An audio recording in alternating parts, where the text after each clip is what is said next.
introducción y lo presento a Santiago. Bueno, bienvenidas a todos, bienvenidas a todas, bienvenidos a todos, buenas tardes. Damos comienzo a la defensa de tesis doctoral del licenciado Santiago Esteves Areco. Santiago, mucha suerte, podés comenzar. Bueno, muchísimas gracias, Mariano. Bueno, antes que nada, buenas tardes a todos y a todas. El tema de la tesis fue desarrollo de materiales nanocompuestos biodegradables con aplicación en envases activos. Fue dirigido por la doctora Silvia Goyanes y por el doctor Roberto Candal y se realizó en el Laboratorio de Polímeros y Materiales Compuestos del Departamento de Física de la Facultad de Ciencias Exactas. Para comenzar la defensa, voy a hacer una breve introducción contando el contexto, motivación y algunos conceptos. La principal motivación surge por la acumulación de basura plástica en el medio ambiente. Un caso emblemático lo constituyen los plásticos de un solo uso, como lo son los destinados a envases. Por otra parte, y al respecto de este tema, la industria de envases de alimentos en los últimos años, en las últimas décadas, busca desarrollar envases que puedan interactuar con el alimento, adicionándole antimicrobianos o antioxidantes que preserven por más tiempo el producto envasado. Teniendo en cuenta estos dos puntos, surge la necesidad de buscar alternativas amigables con el medio ambiente y que puedan ser utilizadas para mejores envases.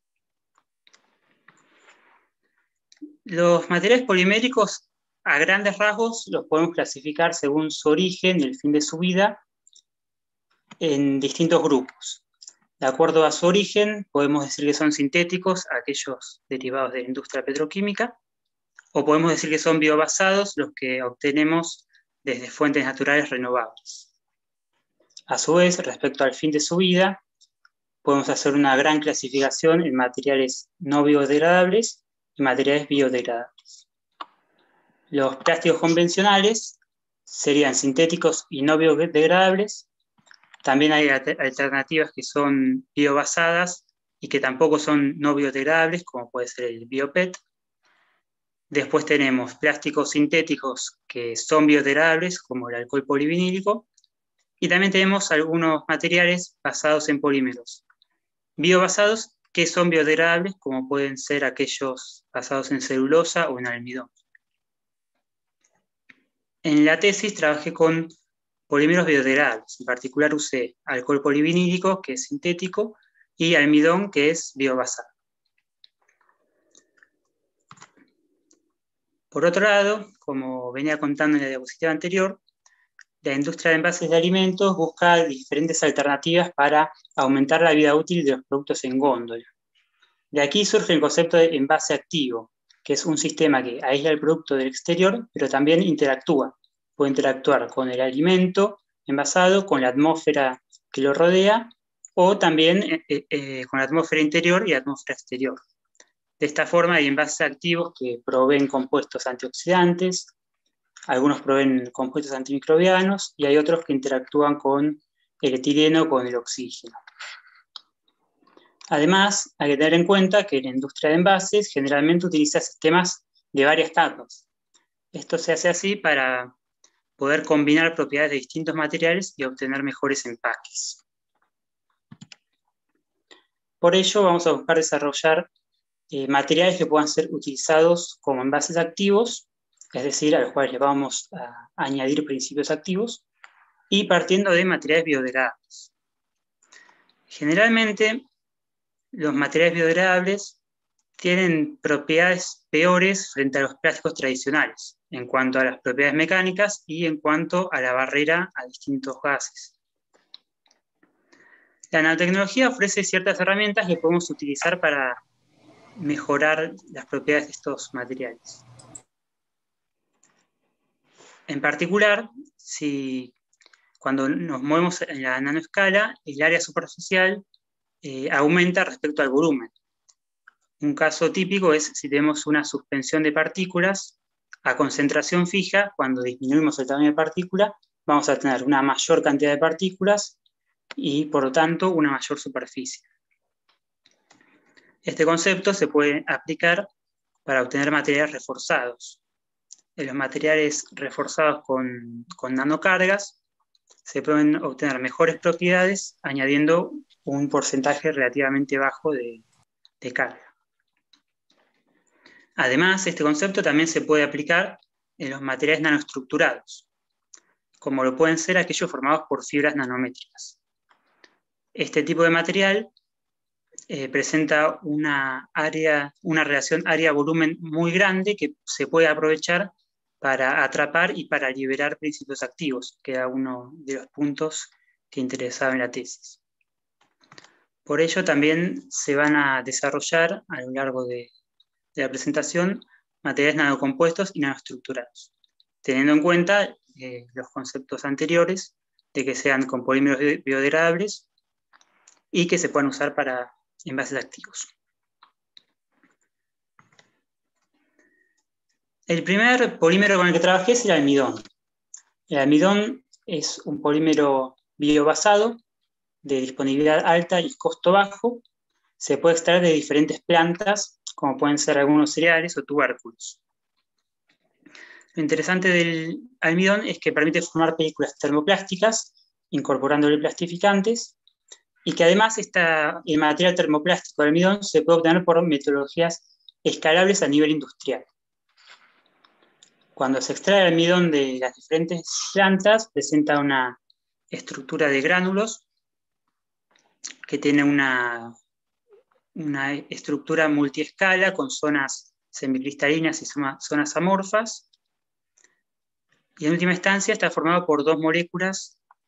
Una es la amilosa, que es un polímero lineal, y la otra es la amilopectina, que es un polímero ramificado y de relativamente mayor peso molecular. En general, entre 1 y 3 órdenes de magnitud más grande es el peso molecular de la amilopectina respecto a la amilosa. Para obtener un material termoplástico a partir de los gránulos de almidón, debemos someterlos a estos a un proceso que se llama gelatinización. En este proceso, los gránulos en una primera etapa absorben agua y se hinchan. Luego, una vez que están hinchados, en un proceso térmico o térmico en combinación con energía mecánica, se destruye la estructura del gránulo, las cadenas de amilosa escapan al grano y se conforma una nueva matriz. Esta nueva matriz, con el paso del tiempo, puede envejecer y formar estructuras cristalinas diferentes a las del grano.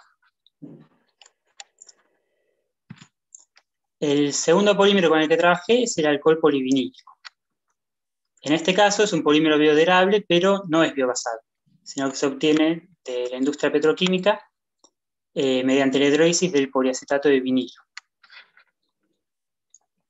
Este polímero se presenta con un aspecto de un polvo blanco y lo interesante es que se puede solubilizar en agua en un baño a temperaturas mayores de 60 grados y mediante una solución de este polímero se pueden formar mallados nanoestructurados por una técnica que conocemos como electrolizado, que más adelante describiré. Al igual que el almidón, que las películas plásticas del almidón, los mallados nanoestructurados de PVA también se pueden obtener de manera escalable a nivel industrial. Teniendo en cuenta todo lo dicho, el objetivo general fue generar conocimiento respecto a materiales poliméricos biodegradables con propiedades activas y fabricados por tecnologías escalables. Se van a obtener mallados nanoestructurados de alcohol polivinílico o PVA, de películas nanocompuestas, y también se va a trabajar con un sistema bicapa compuesto tanto por una película nanocompuesta como por un mallado nanoestructurado. En todos los casos se van a incorporar principios activos para lograr materiales antioxidantes o antimicrobianos. En cuanto a los objetivos específicos, se desarrollaron 5 materiales. Los primeros 2 son mallados nanoestructurados de PVA. El primero contiene delimoneno, que es un antimicrobiano natural. El segundo contiene un extracto de romero, que es un antioxidante natural. Los materiales 3 y 4 son películas de almidón. El 3 va a contener un extracto de romero que como ya mencioné es antioxidante, y el cuarto va a tener nanobarras de óxido de zinc, que es un antimicrobiano. Finalmente, combinando los conocimientos desarrollados, se prepara un sistema bicapa. Bueno, ahora voy a hablar un poco de la parte experimental. Voy a describir sobre todo la forma de preparar los materiales y respecto a las técnicas que utilicé para caracterizarlo y para estudiar a los distintos materiales, voy a ir nombrando algunos detalles mientras preciso los resultados para no alargar tanto esta parte. Respecto a los principios activos que utilicé, el primero de ellos fue el de limoneno. El limoneno es una sustancia que se extrae de las cáscaras de algunos cítricos, como pueden ser el limón o las naranjas. Tiene actividad antimicrobiana y es volátil. Y además es un compuesto hidrofóbico. Debido a esta característica de que es hidrofóbico, muchas veces para compatibilizarlo con un polímero hidrofílico, es conveniente encapsularlo previamente. El D-limoneno puede ser encapsulado en una molécula que se conoce como beta-cicloestrina, que es un oligosacárido cíclico con forma de cono truncado, cuyo interior es compatible con una molécula hidrofóbica como el D-limoneno, y el exterior es compatible con un polímero hidrofílico. Los complejos que se forman entre el D-limoneno y la cicloestrina suelen ser en una relación 1:1 molar. Ambos compuestos se adquirieron comercialmente. En segundo lugar, se preparó en el laboratorio un extracto de romero. Para ello se partió de hojas secas de romero que se obtienen en una dietética y se preparó un extracto en una solución de etanol 70%. Esto se somete a un baño de temperatura y después se filtra hasta obtener el extracto, que es translúcido. Finalmente, se preparó también en el laboratorio nanobarras de óxido de zinc. Para ello se realizó un crecimiento hidrotermal partiendo de semillas que habían sido previamente preparadas por una metodología de Solgel. Las nanobarras, una vez que crecen, se lavan y se secan. En resumen, los primeros dos principios activos, el D-limoneno y el extracto de romero, fueron incorporados a mallados nanoestructurados. Por su parte, el segundo, el extracto de romero y las nanobarras de óxido de zinc, se incorporaron en películas de almidón termoplástico.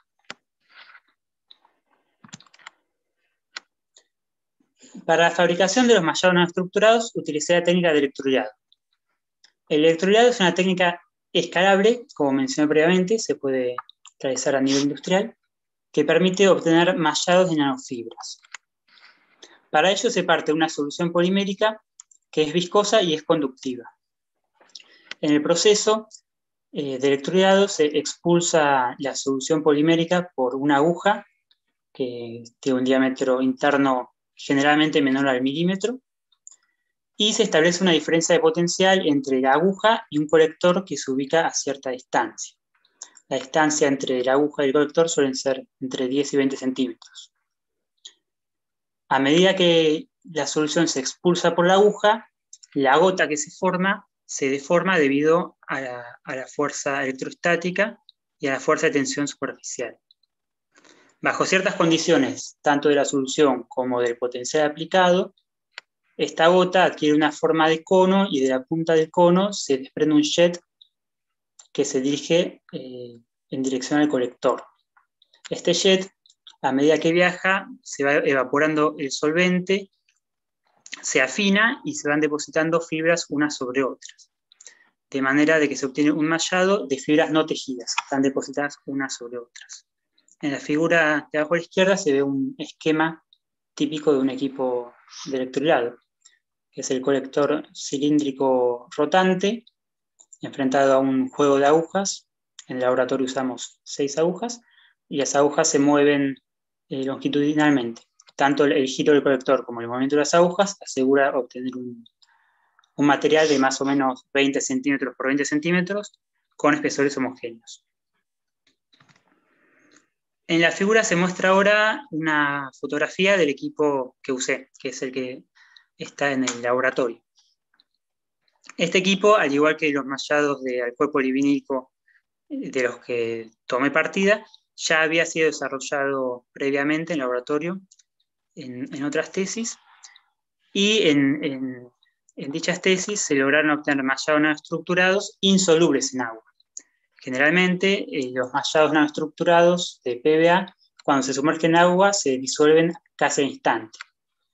Ya había sido desarrollada una metodología en la cual se le incorpora ácido cítrico a la solución y luego se realiza un tratamiento térmico para insolubilizar el material, teniendo como resultado un material que es insoluble más del 98%.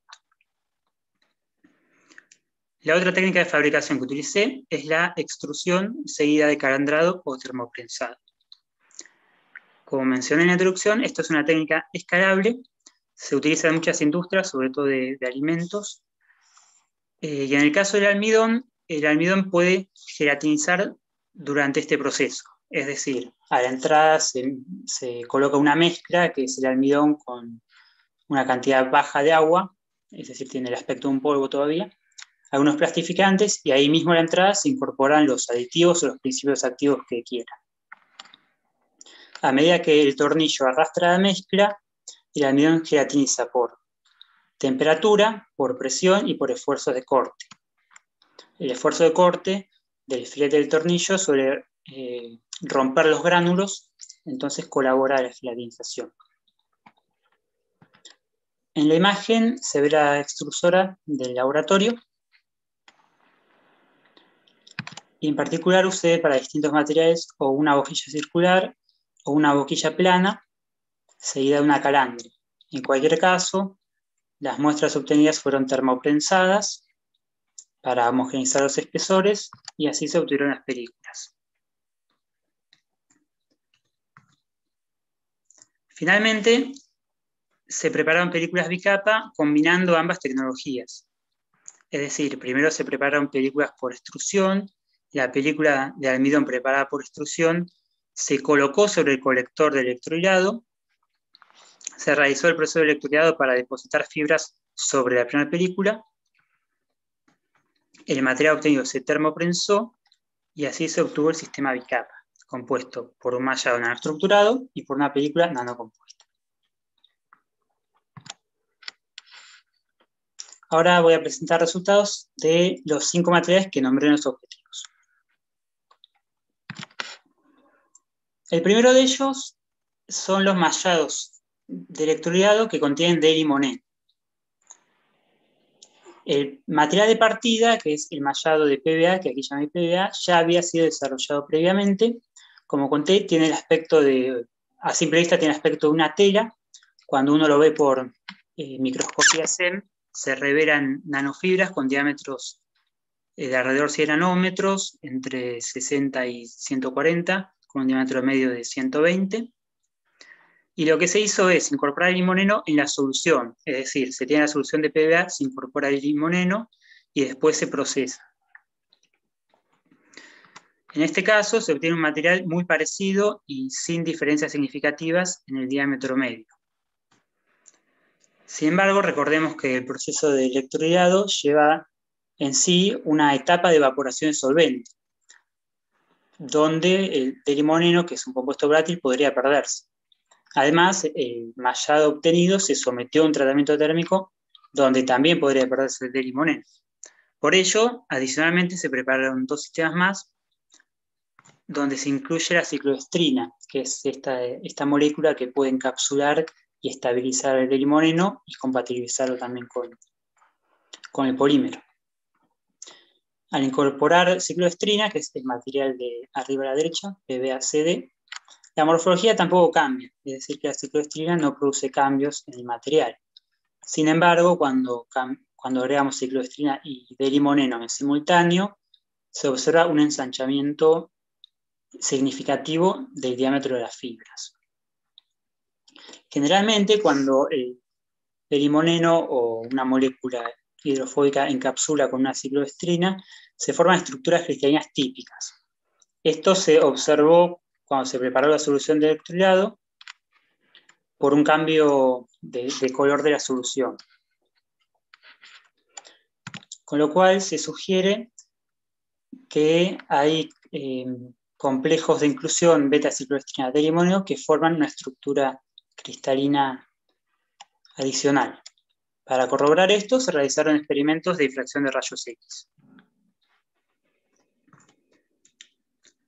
El material de partida, el mallado de alcohol polivinílico, presentó una estructura semicristalina con un alomorfo sobre el que se montan algunos picos cristalinos bastante anchos, marcados en negro. Esa es la fase cristalina de PBA de acuerdo a la bibliografía consultada. Cuando agregamos de limoneno, que es la curva en color rojo, no hay cambios en el patrón de difracción. Cuando agregamos cicloestrina, se ve una leve diferencia en la intensidad de los picos que puede asociarse a una disminución en la fase cristalina del PBA.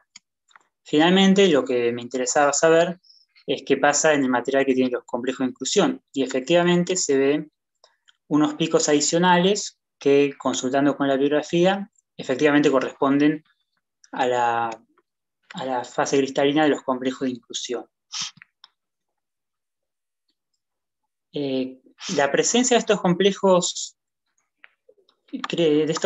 cristalinos corrobora justamente de que el D-limoneno fue incorporado en este material en forma de las cápsulas. Luego se buscó, mediante diferentes experimentos, estimar la cantidad de D-limoneno. Se realizó una medición indirecta estimando el carbono orgánico que se libera al agua de cada muestra luego de 24 horas. En este experimento, lo que se hace es sumergir una muestra en un vasito de precipitado con una cantidad conocida de agua y luego de 24 horas se mide el carbono orgánico total mediante un equipo que es especial para eso, y esto constituye una medida de la materia orgánica liberada por la muestra. En el caso del material control, del que solo tenía PBA, podemos decir que el carbono liberado se corresponde a la fase soluble del polímero. Haciendo las cuentas, resulta que el 1,8% de la muestra fue soluble, lo cual se corresponde con lo reportado por otros autores y corrobora de que la malla es insoluble en agua. Si analizamos el material PBA con limoneno, podemos decir que la misma cantidad de carbono orgánico corresponde también a la parte soluble del polímero, que es la barra que marca en gris, y el restante carbono lo podemos asociar al de limoneno que quedó atrapado en la malla y que se liberó. Haciendo la cuenta, llegamos a la conclusión de que el 21% de limoneno que habíamos puesto inicialmente se fue liberado al agua. En este caso hay que tener en cuenta que las muestras eran muy pequeñas y la porción de limoneno realmente era baja. El mismo argumento podemos aplicar al segundo material de control, que era el que tenía PBA y solamente cicloestrina, y vemos que el 80% de la cicloestrina que incorporamos se liberó. Finalmente, en el último material, bajo la hipótesis de que la cicloestrina y el D-limoneno se incorporaron uno a uno, podemos llegar a la conclusión de que el 37% del material agregado a la solución se incorporó a la malla y fue liberado ahora. Sin embargo, este último experimento, este último resultado, el último material de color en violeta, es menor al del material control. Es decir, cuando agregamos cicloestrina y limoneno se libera menor cantidad de material que cuando agregamos solo cicloestrina. Esto implicaría que hay una parte de los complejos de inclusión que no se está liberando. Una forma alternativa de medir esto es mediante experimentos de análisis termogravimétrico. En este experimento se mide la variación de la masa a medida que aumenta la temperatura y se observa la degradación del polímero y de los aditivos. Si hacemos una ampliación en la última parte, vemos que la curva de PBA con cicloestrina y la curva de PBA con cicloestrina y limoneno tienen una leve diferencia. Esa diferencia la podemos asociar justamente al aditivo extra que tiene, que es el de limoneno. Haciendo esta cuenta, llegamos a la conclusión de que más del 90% del limoneno parecería que se incorporó en este material, con lo cual la encapsulación en ciclosporina pareciera que es efectiva. Finalmente, en este material quisimos medir las propiedades activas, es decir, la actividad antimicrobiana, y también se midió la biodegradabilidad. Para medir la actividad antimicrobiana hicimos ensayos de difusión en agar. En este ensayo se colocan muestras en un agar con bacterias y se hacen crecer las bacterias durante un día. Generalmente lo que pasa en este ensayo es que el compuesto antimicrobiano migra desde el disco hacia el agar y se observa un halo donde no pudieron crecer las bacterias. Bueno, lamentablemente en estas muestras no se ve ningún halo, con lo cual no tenemos ninguna prueba de que el material sea antimicrobiano.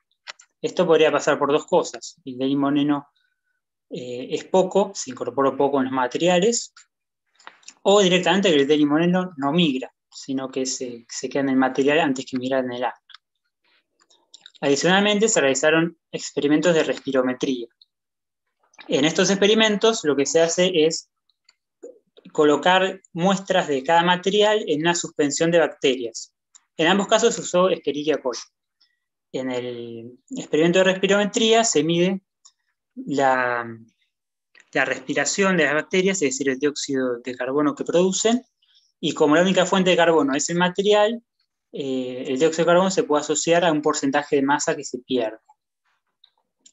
Vemos que la muestra que tiene limoneno sin encapsular muestra una tasa de biodegradación muchísimo menor a las otras. Esto sugiere, por un lado, que el limoneno disminuye la tasa de biodegradabilidad, pero por otro lado muestra que los complejos de inclusión ciclosporina de limoneno no tienen efecto en la biodegradabilidad. Es decir, que al encapsular el limoneno en la ciclosporina se pierde su actividad. Estos dos resultados muestran entonces que si bien no hay una migración de limoneno que demuestre una actividad antimicrobiana, sí hay un efecto bacteriostático en el cual el limoneno impide que las bacterias degraden al material. Curiosamente, esto solo se observa si el limoneno está libre, es decir, que si no está encapsulado en la ciclosporina. Bueno, a continuación voy a presentar resultados del segundo material, que era un material similar al anterior, pero en este caso se incorporó extracto de romero. Lo primero que hice fue caracterizar el extracto de romero. Podemos decir que respecto a la bibliografía consultada, la actividad antioxidante es importante. Es de orden de magnitud de los extractos con mejor actividad antioxidante que se encuentran en la literatura científica. Este extracto se preparó en una solución de etanol 70%. Y tiene la característica de que cuando se mezcla en agua, ciertos componentes precipitan y forman nanopartículas. Esto es importante porque cuando se prepararon los materiales, el extracto de romero se incorpora a una solución polimérica en agua, entonces también precipitan en la solución polimérica. Por otra parte, se caracterizó también por cromatografía líquida de alta resolución el extracto, y luego se separaron los componentes solubles en agua de los componentes que no son solubles. Respecto al extracto de romero, se observan diferentes picos que corresponden a diferentes moléculas. No se pudieron identificar todas, sí se identificaron las tres moléculas activas más importantes, que son el ácido rosmarínico, el ácido carnósico y el carnosol.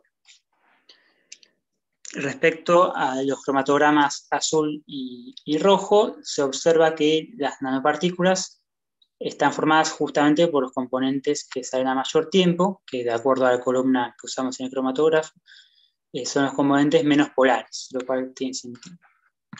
Voy a marcar con un círculo esta zona de picos, porque lo vamos a volver a ver en un par de diapositivas. Bueno, luego de usar el equipo de electrodeado y obtener los materiales, vemos que el material que tiene extracto de romero, que es el de abajo, las fibras tienen un diámetro significativamente mayor al material de partida. Sin embargo, cuando mezclé el extracto de romero con la solución polimérica, también le agregué etanol, porque el extracto estaba hecho básicamente en etanol. Entonces, lo más correcto sería compararlo con un mallado de PVA que haya sido fabricado a partir de una solución que también contiene etanol. Cuando hacemos esa comparación, vemos que en realidad el diámetro medio es el mismo. Es decir, que la incorporación de etanol modifica el diámetro de fibras, pero no la incorporación de extracto de romero. Además, podemos ver que las nanopartículas que presenté en la diapositiva anterior no se observaron en la superficie.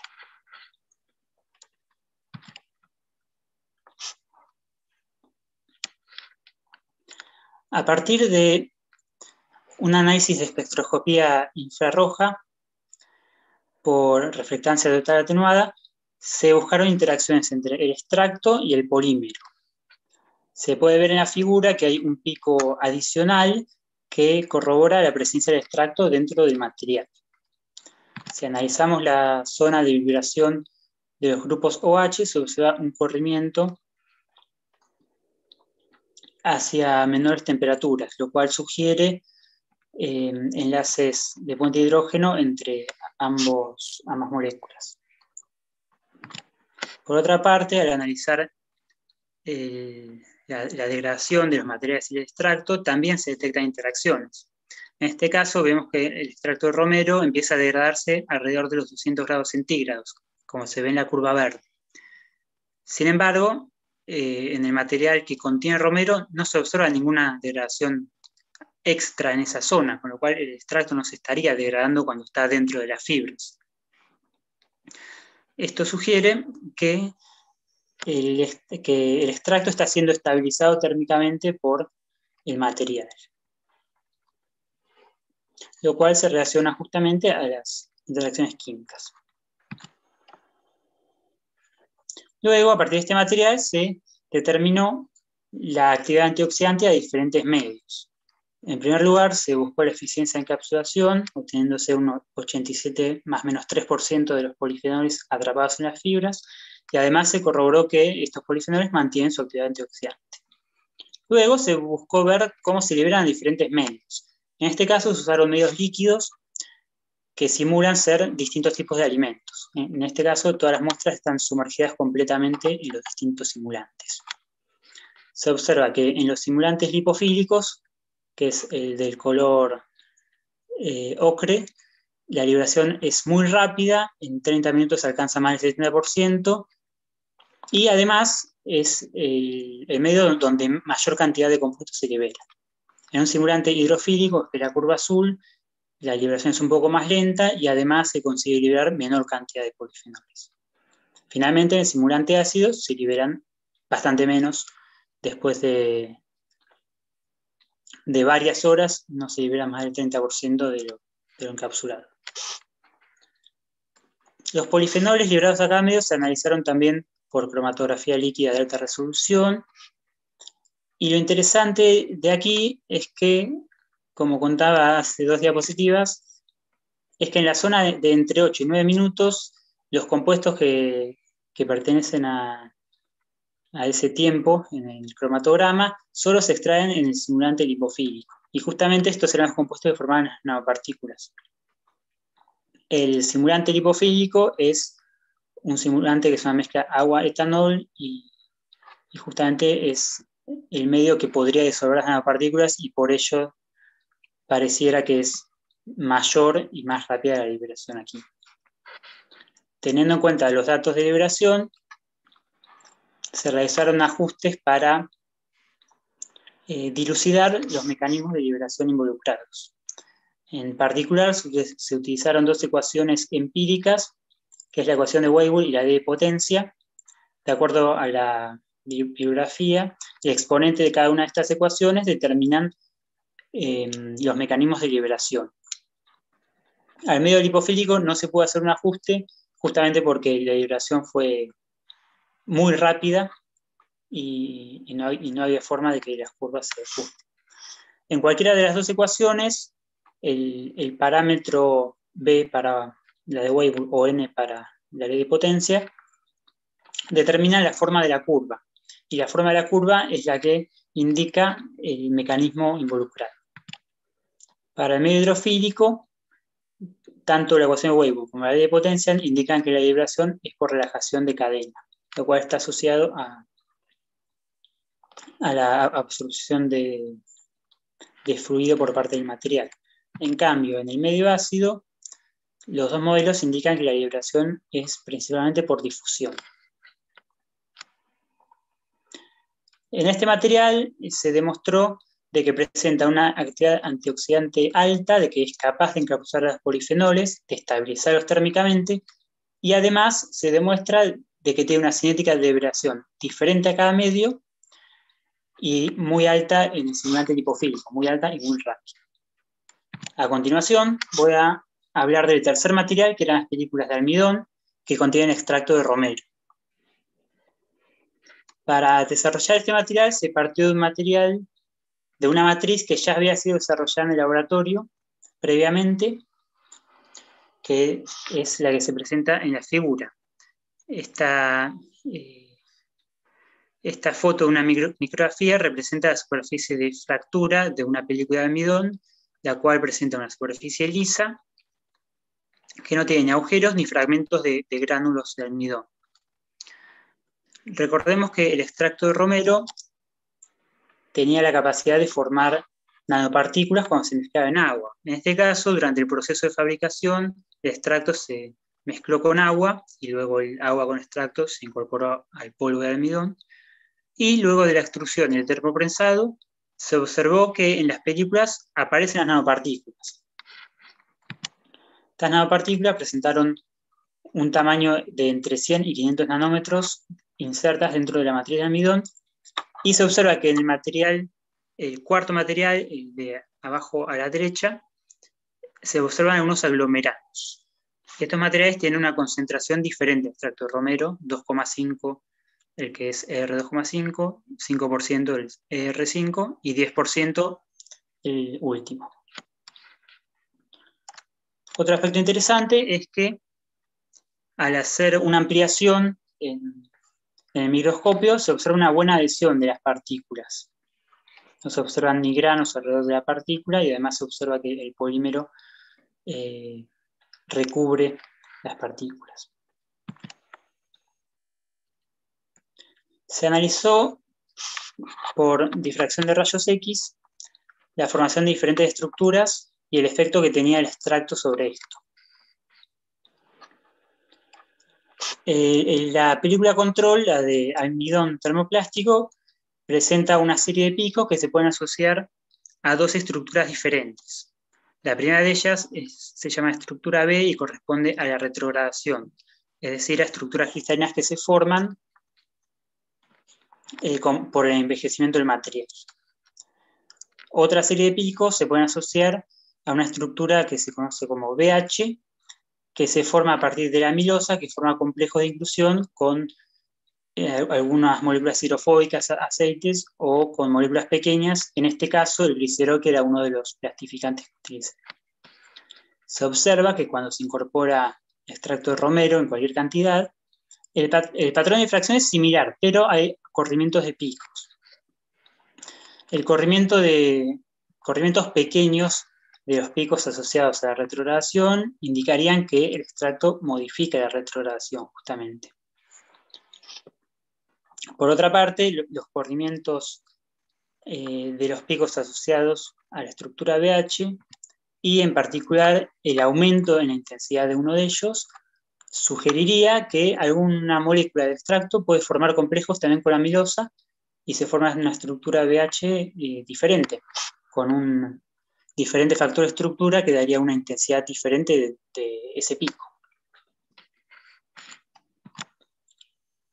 Para estudiar las interacciones justamente entre extracto y el polímero, se recurrió a análisis termogravimétrico.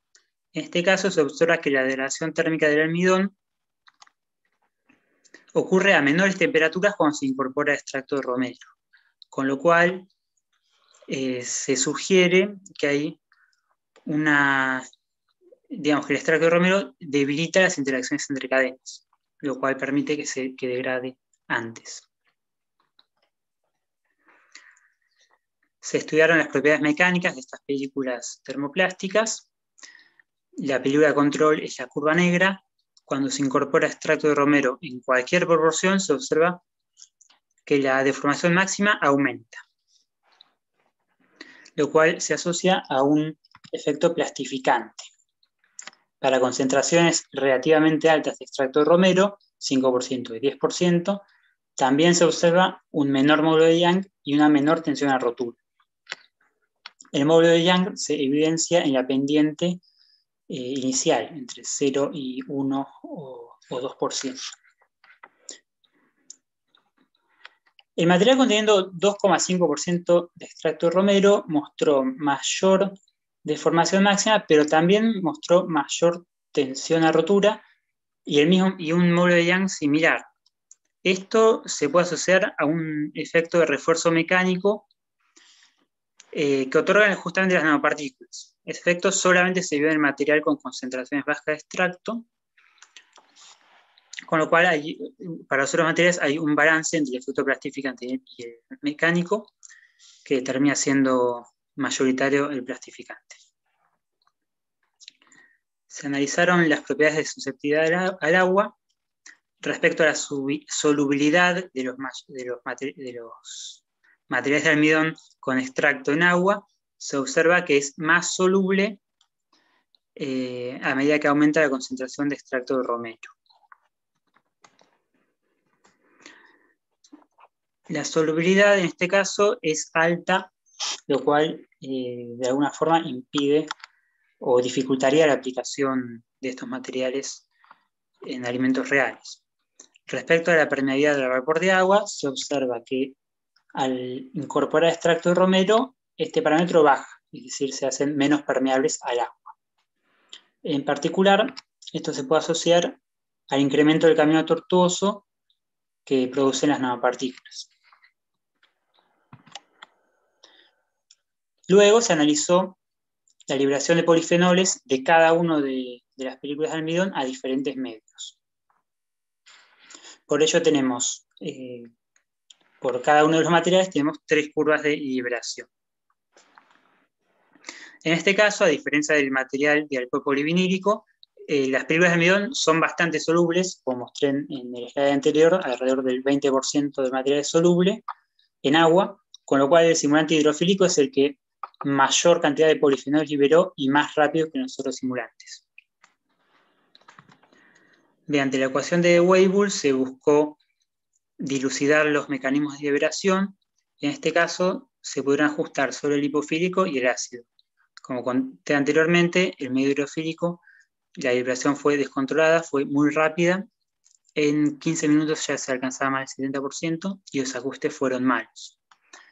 Respecto al simulante lipofílico, la liberación resultó anómala, es decir, que los mecanismos involucrados son tanto difusión como relajación de cadenas. En cuanto al simulante ácido, la liberación fue anómala también si la concentración de extracto de romero era 2,5 o 5%, y la liberación fue por difusión en el caso del material que contenía 10% de extracto de romero. Esto podría asociarse a la formación de aglomeramientos de nanopartículas, que era lo que se había visto en las micrografías.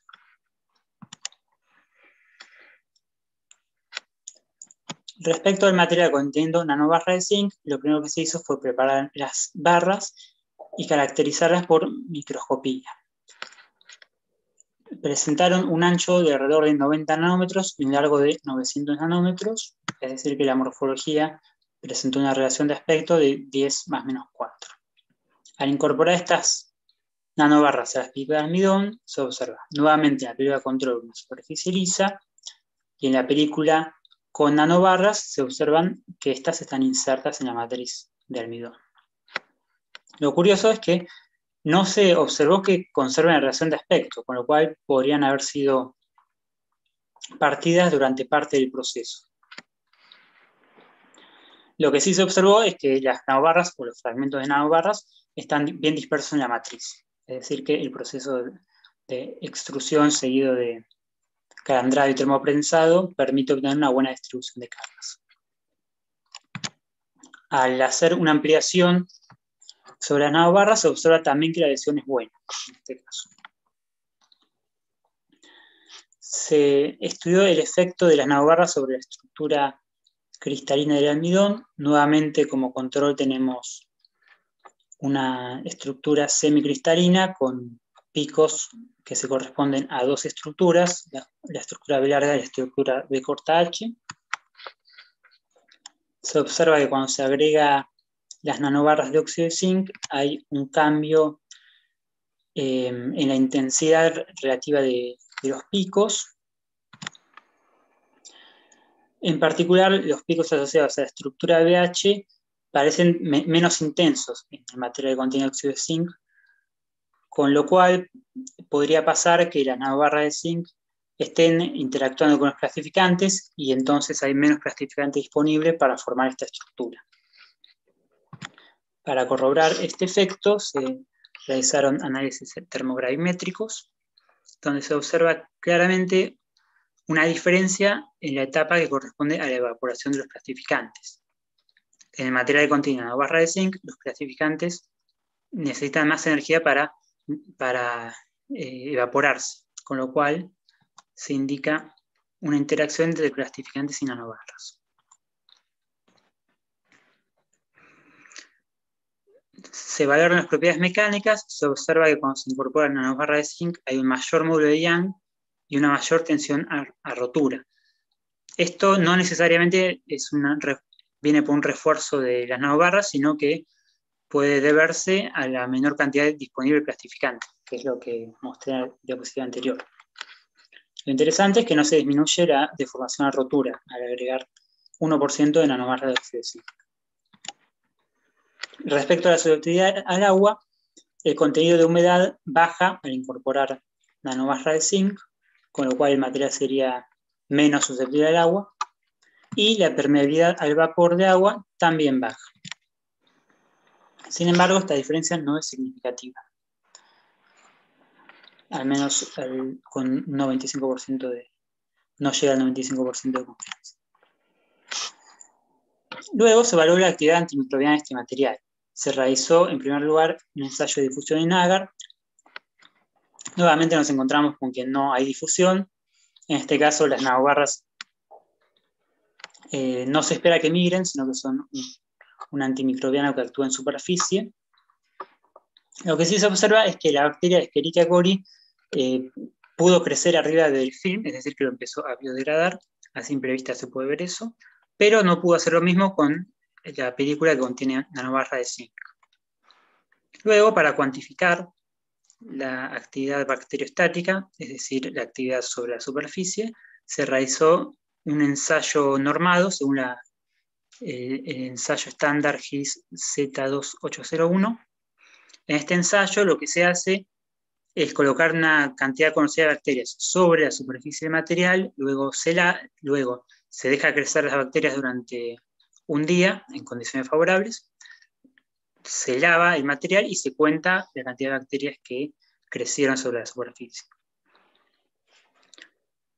Partiendo de una concentración de 10 elevado a 5, el material control se eleva por 2 órdenes de magnitud, mientras que en el material antimicrobiano este crecimiento se ve mucho más limitado, con lo cual este material está inhibiendo el crecimiento de bacterias en superficie.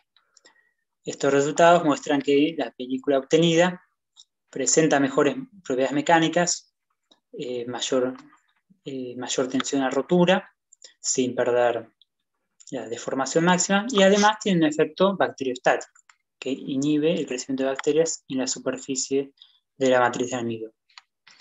Teniendo en cuenta este material y el mallado antioxidante, que es el segundo material que desarrollé, se preparó el material bicapa, es decir, el mallado de nanofibras con extracto de romero se incorporó sobre una película nanocompuesta con nanobarras de óxido de zinc. La idea de este diseño es que el mallado que provee antioxidantes esté en contacto con algún alimento y que la película, que es antimicrobiana, esté en contacto con el exterior, impida que distintos microorganismos colonicen el material que es biodegradable. Al preparar el material bicapa, se utilizó una lámina fina de nanofibras sobre una película nanocompuesta de almidón con nanobarra de óxido de zinc. En este caso, el mayor de nanofibras son aproximadamente 1,6 micrómetros, mientras que la película nanocompuesta son del orden de 100 micrómetros. Se observa que las fibras parece que se conservan tanto cuando se ve la superficie de fractura como cuando se ve la superficie desde arriba. Y esto se corrobora también al termoprensar un mallado solo, es decir, el material bicapa se termoprensó la película con el mallado, se obtuvieron estas micrografías, adicionalmente se termoprensó un mallado entre láminas de teflón y se observa que las fibras no se rompen con el proceso sugerido. Lo interesante es que el termoprensado permite lograr que el material sea transparente. En la foto, el material 1 es una película de almidón convencional, el material 2 es la película de almidón que contiene nanobarras de óxido de zinc, tanto el 1 como el 2 son transparentes. El material 3 es un mallado de alcohol polivinílico que es opaco.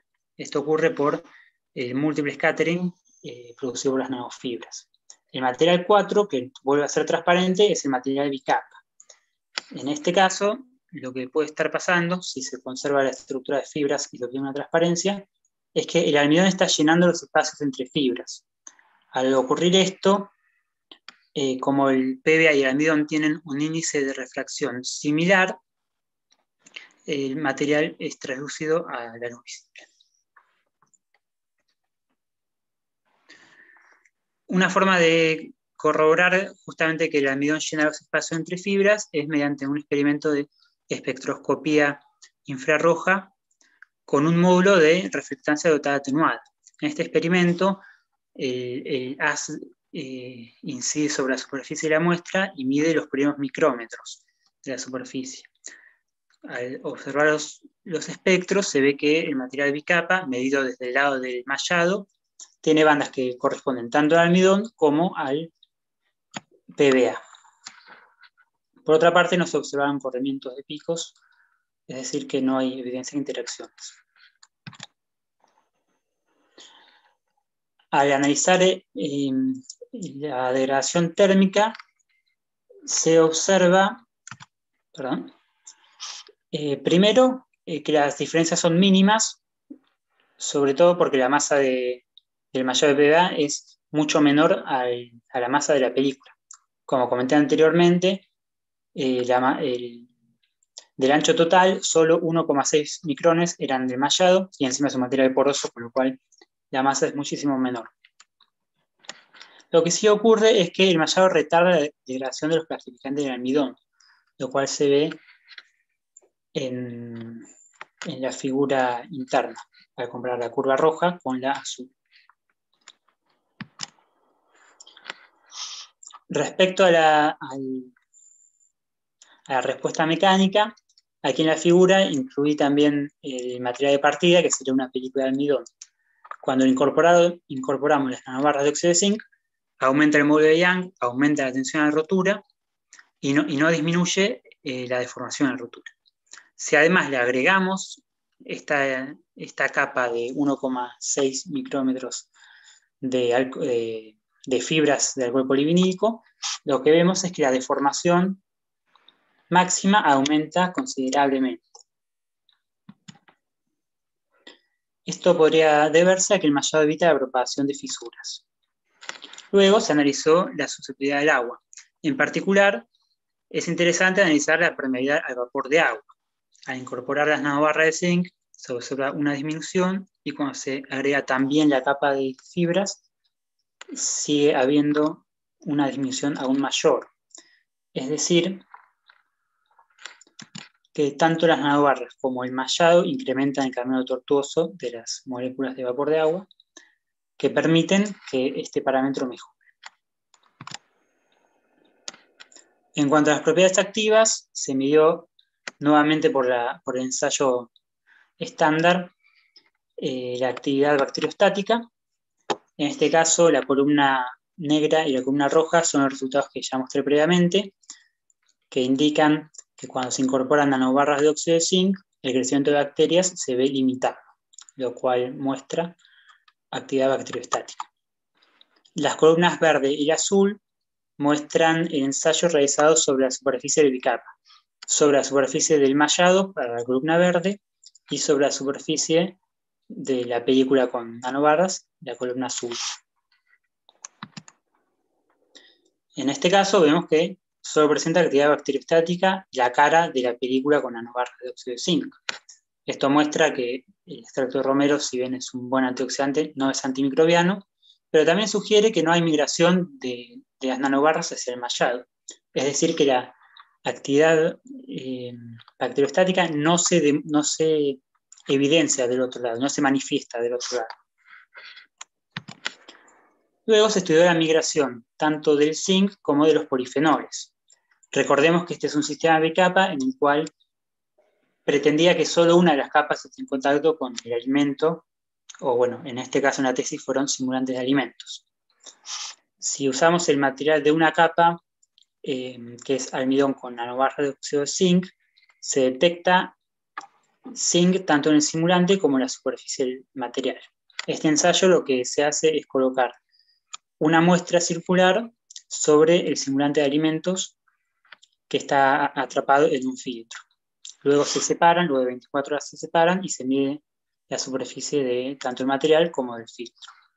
En cambio, cuando utilicé el sistema bicapa, en el cual las fibras, que son antioxidantes, están en contacto con el simulante de alimentos, se observa que los polifenoles son capaces de migrar, se conservó hasta un 83% de la actividad antioxidante del mallado, y además la presencia de esta malla impide que migre el zinc.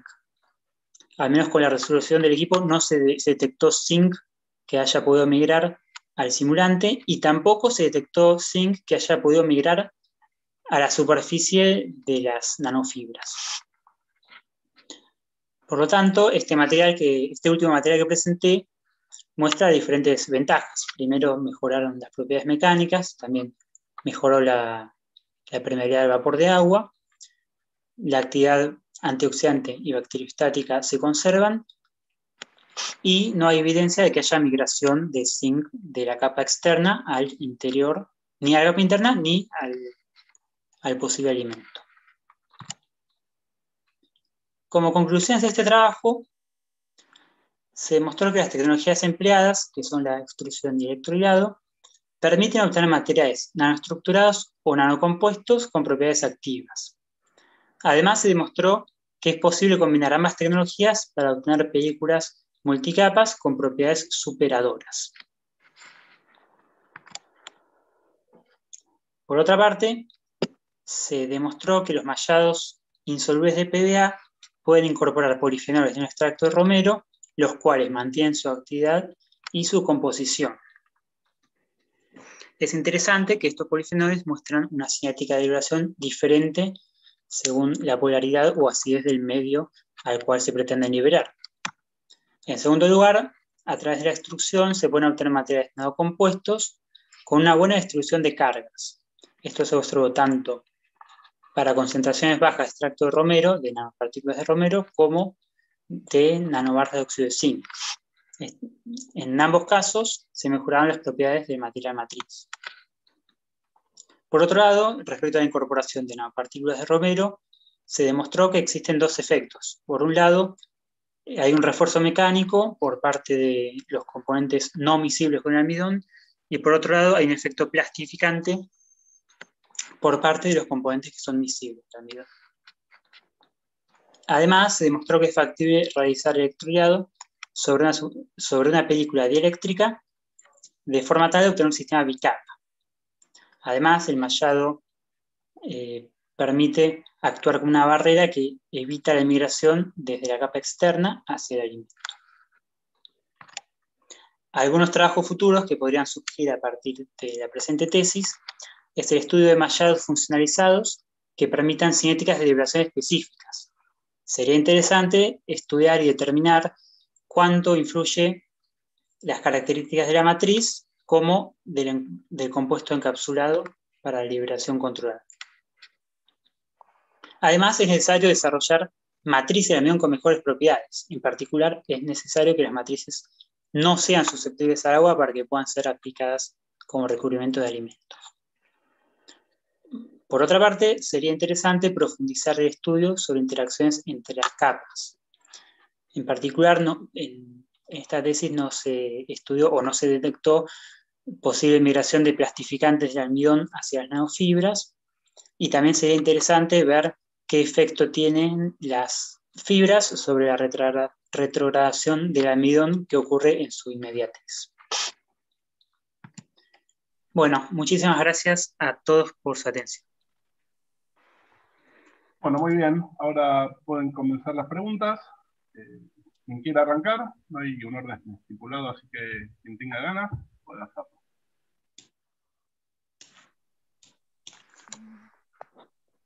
Bueno, yo le cedo el lugar a las juradas. Después pregunto último. Bueno, si quieren empiezo yo, que soy la que menos sé de polímeros. Bueno, primero que nada quería felicitarte, Santiago, y felicitarla a Silvia y a Roberto por la tesis que desarrollaron, porque la verdad que es extraordinario el trabajo que hicieron, es sumamente interesante, como siempre superando lo que van haciendo de tesis a tesis. Me sorprendió mucho y la verdad que todo el trabajo que hizo Santiago, todos los ensayos, todo hizo que la tesis estuviera muy, muy completa. Eh, yo, como dije, no soy experta en polímeros. Lo único que me llamó la atención de los ensayos es que estás diciendo que el almidón, cuando haces, o sea, me refiero al componente bicapa, ¿no?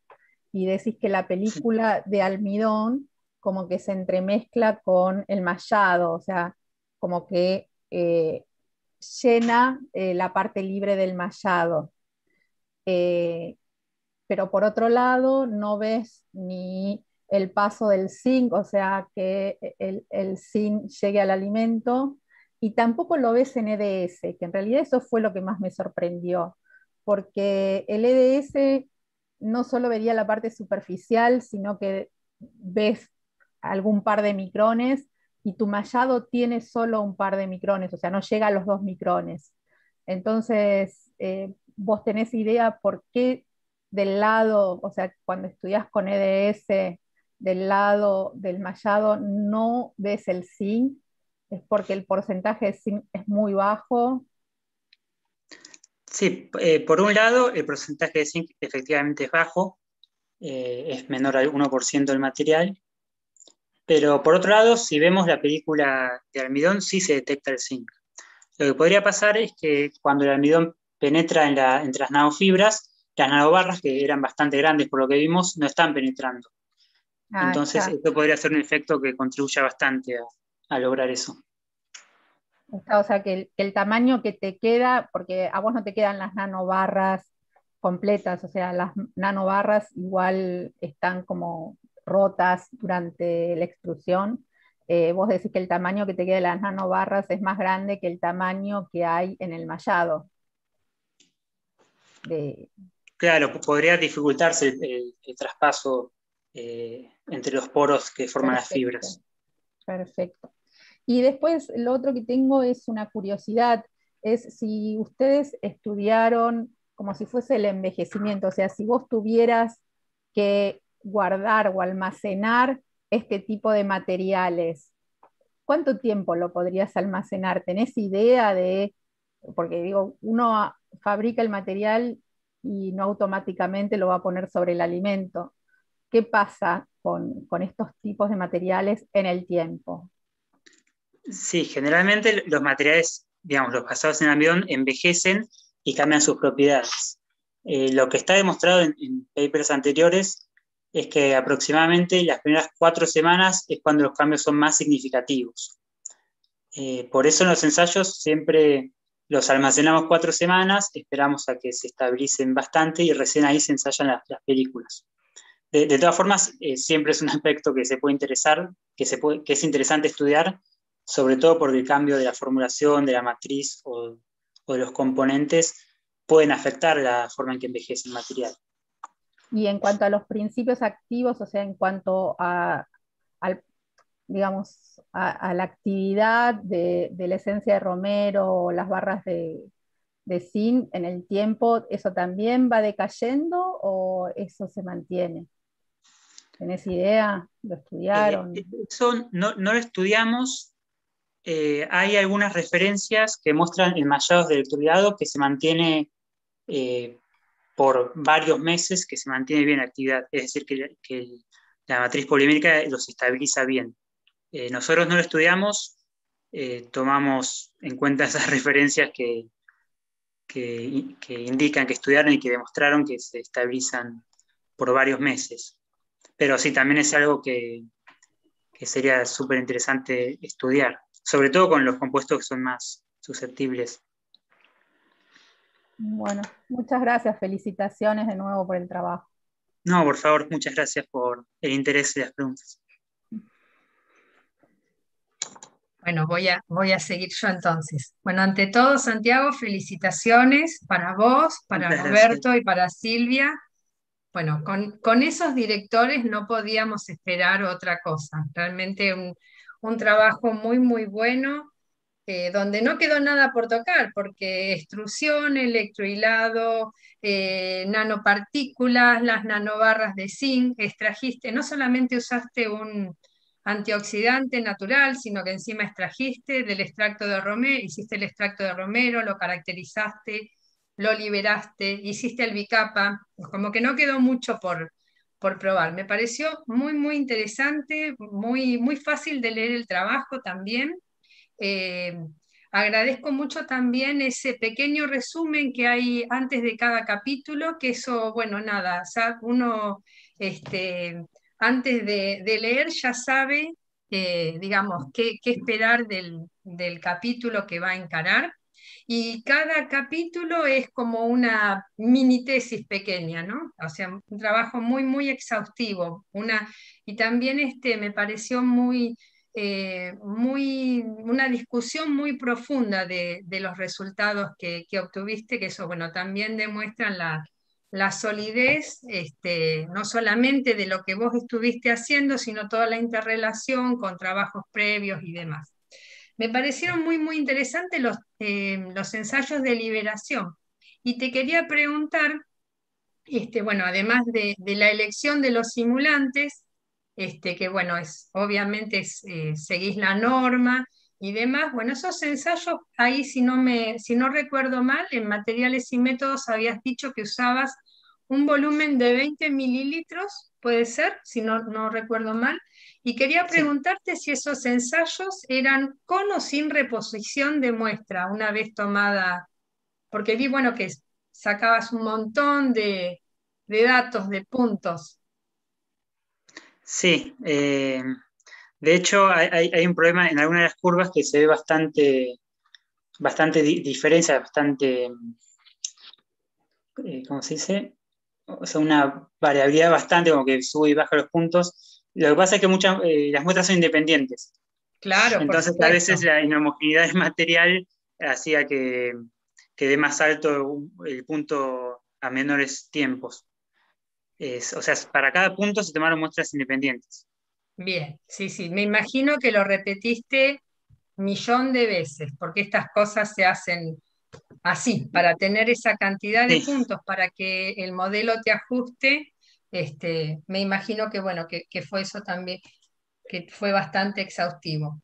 Eh, Me gustó mucho lo que hiciste con el extracto de romero, donde le cambiaste el pH al medio y entonces demostraste que si trabajás con un alimento que, por ejemplo, nada, una matriz alimentaria que tenga distinta formulación, distinto pH, jugás y podés ajustar mucho la liberación del activo con eso. Eso es muy, muy interesante también. Eh, y después te quería preguntar por qué la capacidad antimicrobiana solamente con Escherichia coli. no, fue simplemente por lo que estaba disponible en el momento, no más que Bien, eso. bien. En general, Generalmente, a veces Escherichia coli es un microorganismo que a veces funciona bien para una cosa y no tan bien para otra, porque por ahí vos viste que veías el efecto bacteriostático nada más, o sea que no te veías el halo. Pero bueno, tal vez a veces uno generalmente puede probar eh, una serie si están disponibles, obviamente, ¿no? Porque tu trabajo es excelente. A veces podés probar como diferentes gram positivas, gram negativas, o algún hongo, alguna levadura, y eso te da un espectro mucho más amplio, y bueno, con ese espectro seguramente hubieras visto mucho mayor efecto, porque justamente la que vos elegiste es bastante complicada. Está bien, por ahí una buena razón es, bueno, me posiciono acá, si funciona con esta, entonces estoy seguro de que va a funcionar con el resto de las que generalmente se usan como indicadores de enfermedades transmitidas por alimentos. Y otra cosa que te quería preguntar finalmente es, con la bicapa, que probaste con el el simulante lipofílico, sí. ¿sí? Y bueno, y hablabas de que, bueno, no se detectó bueno, un poco está relacionado con la pregunta que te hizo Adriana, que no detectaste el zinc y demás. ¿Por qué no se probó con el simulante hidrofílico si está toda la legislación y el limitante del zinc y demás? Sí, en realidad el argumento iba para usar un simulante que permita ver tantos polifenoles y el zinc. Y en realidad el lipofílico se usó para ver los polifenoles porque la resolución era muy bajita. Como la capa del mallado era muy finita, busqué usar un simulante que extraiga más los polifenoles y los pueda ver. Y además tiene la ventaja de que esperábamos que el zinc sea más soluble, es decir, más afín al medio lipofílico.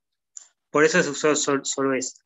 De hecho, alguna prueba hicimos con otro simulante y no dio bien. Generalmente lo que se presenta es lo que dio bien y hay Por supuesto, varias pruebas más que no dieron bien. por supuesto.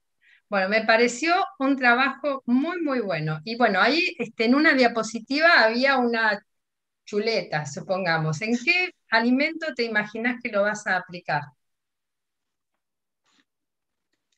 Y uno esperaría quizás carnes o lácteos.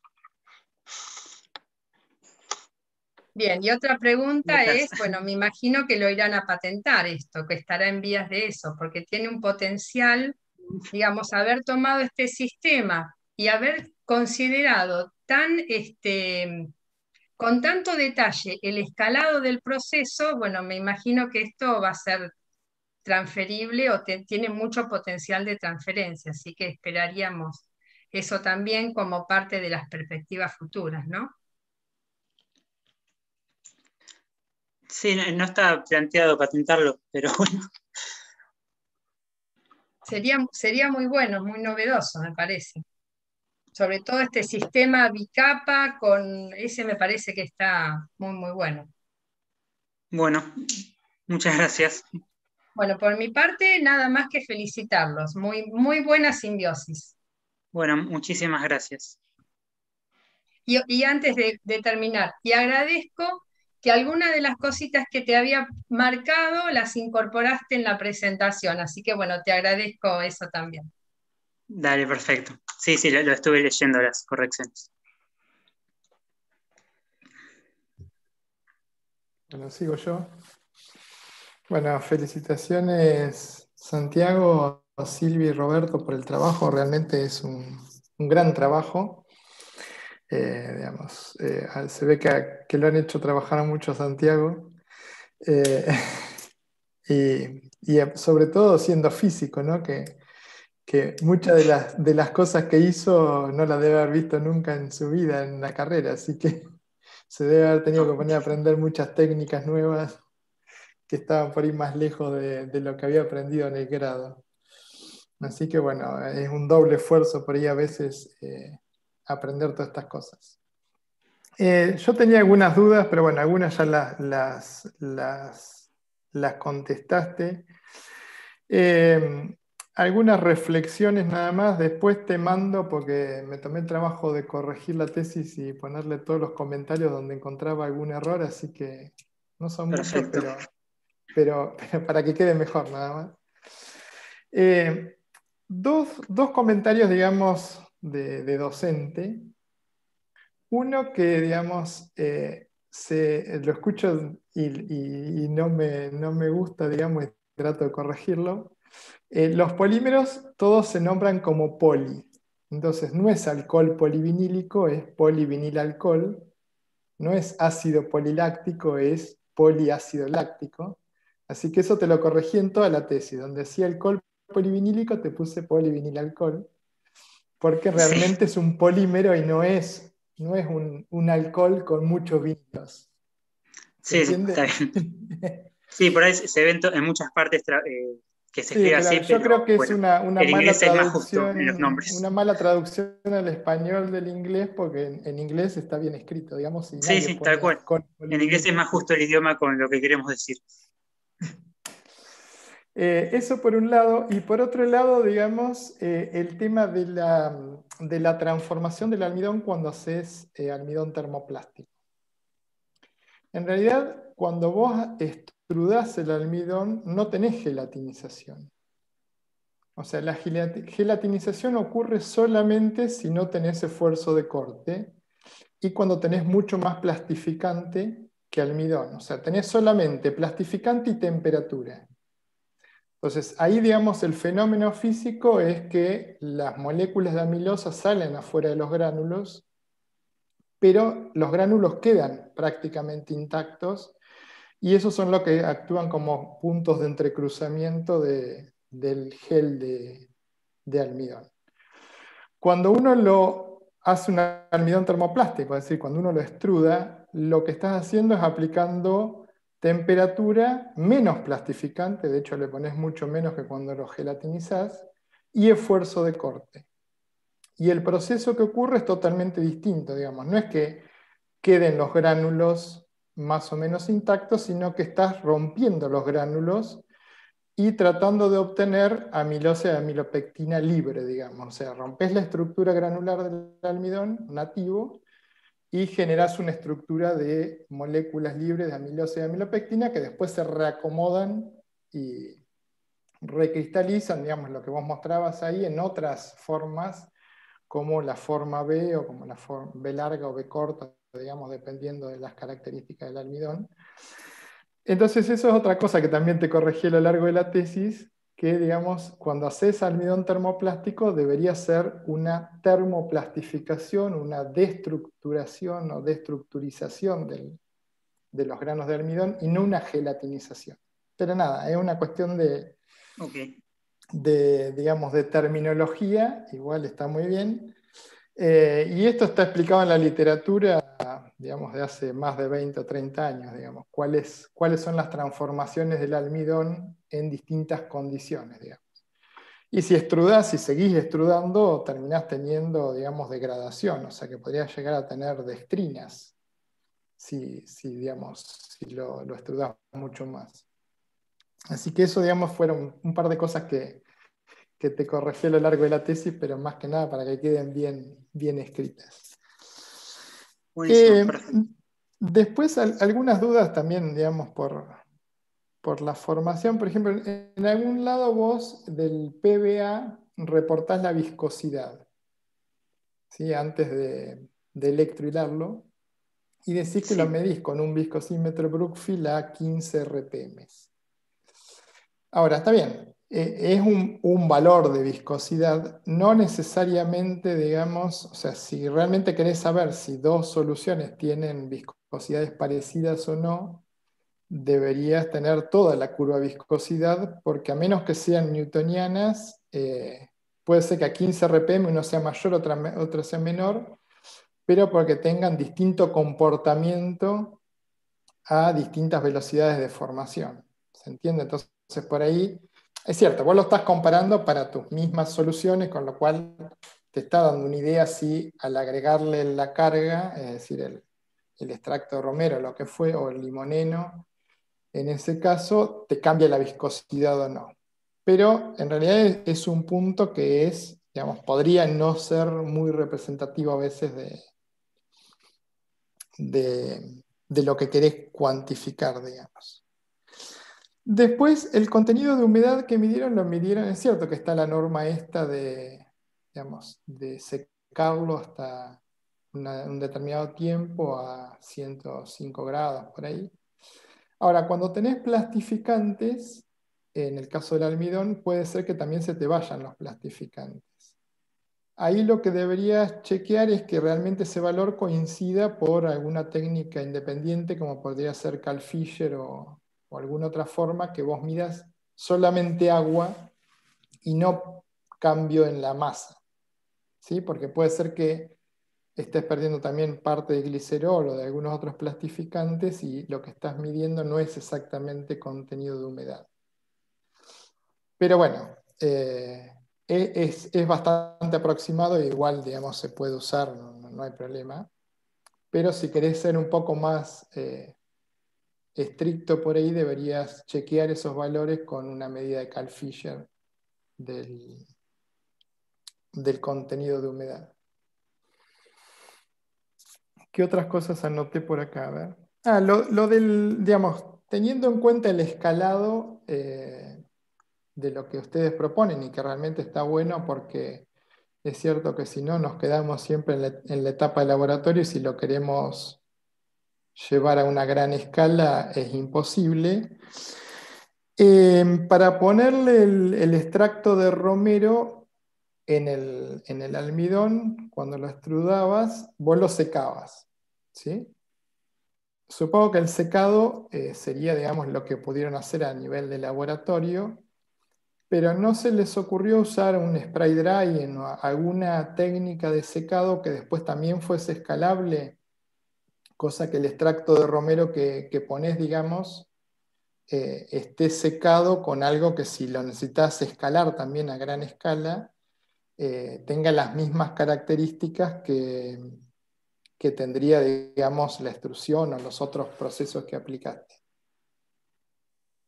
Sí, no se nos ocurrió, con un spray dryer sería una muy buena alternativa. Pero bueno, no era un equipo que teníamos disponible y Está quizás bien. usamos lo que teníamos a Pero mano. aparte, digamos, por ahí es más rápido y es más fácil que todos los pasos que tuviste que hacer, que lo Sí, secabas, fue que lo problemático el disolvías. secado de extracto. Sí, No, aparte, no digamos, fue. por ahí podés evitar la parte de aglomeración, digamos, cuando lo tenés que redisolver por ahí, porque ya lo secás y lo tenés como polvo, pero como polvo, digamos, que después lo podés agregar directamente en el almidón, digamos, ¿no? Claro, claro.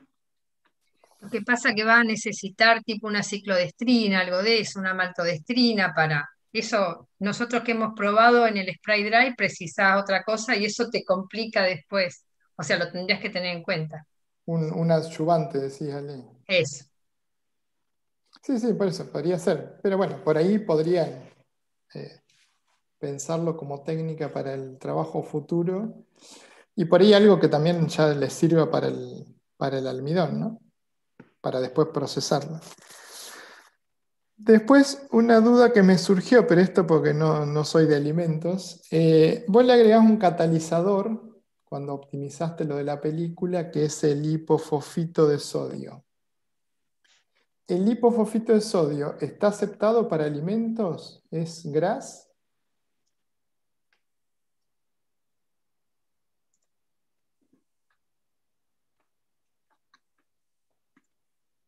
No recuerdo exactamente, pero creo que sí, que para estar en.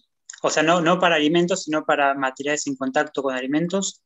Me parece que sí. No estoy 100% seguro, pero No, está bien. Yo creo que sí. preguntaba porque, digamos, como en realidad te queda el catalizador metido dentro del Claro, sí. almidón, Sí, sí, de queda alguna en la matriz forma parte. debería ser, ¿no? Y a ver si anoté algo más. No, al principio tenía alguna duda con los FTIR, ¿por qué usabas ATR y no usabas las técnicas comunes de transmisión?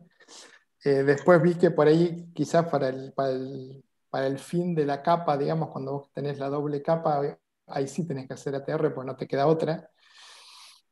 Pero bueno, por ahí para identificar las interacciones o eso, podrías haber usado, digamos, cuando tenías una única matriz, hacer pastillas con bromuro de potasio y usar transmisión en lugar de reflexión, ¿no? De ATR. Sí, pasa que, digamos, para estudiar los films y los mallados, tenía que usar sí o sí ATR, porque en transmisión no se ve nada. O sea, no puedo hacer una pastilla con las películas sólidas. No sé si se puede a partir de las películas sólidas.